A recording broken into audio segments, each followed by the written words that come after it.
տեսարան, որը միլիոններ արժի։ Գտնվում ենք Մալիբու այգում, գնանք տեսնելու բնակարանը։ Գտնվում ենք հյուրասենյակում, բնակարանը տրվում է վարձակալությամբ, տեսեք ինչ լուսավոր եւ ջերմ բնակարան է, խոհանոցի հատվածում ենք, առանձնացված է կղզյակով, իդեպես բոլորը բնական քար է, ամբողջ գույքն ու տեխնիկան այստեղ առկա է, ունենք պանորամային պատուհաններ, այս կողմում հանգստի հատվածն է, գնանք տեսնելու ննջասենյակները։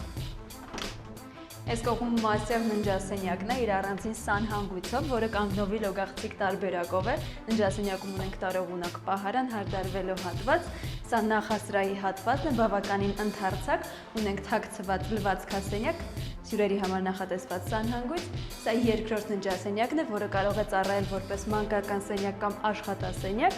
այստեղ բնակարանի երրորդ սանհանգույցն է վաննա տարբերակով, իսկ սա երրորդ ննջասենյակն է, այստեղ ունենք հարդարվելու հատված, տարողունակ պահարան, բաց պատշգամբ, իսկ սա այն երանելի տեսարանն է, որը բացվելու է հենց ձեր բնակարանից շտապ եք վարձակալել։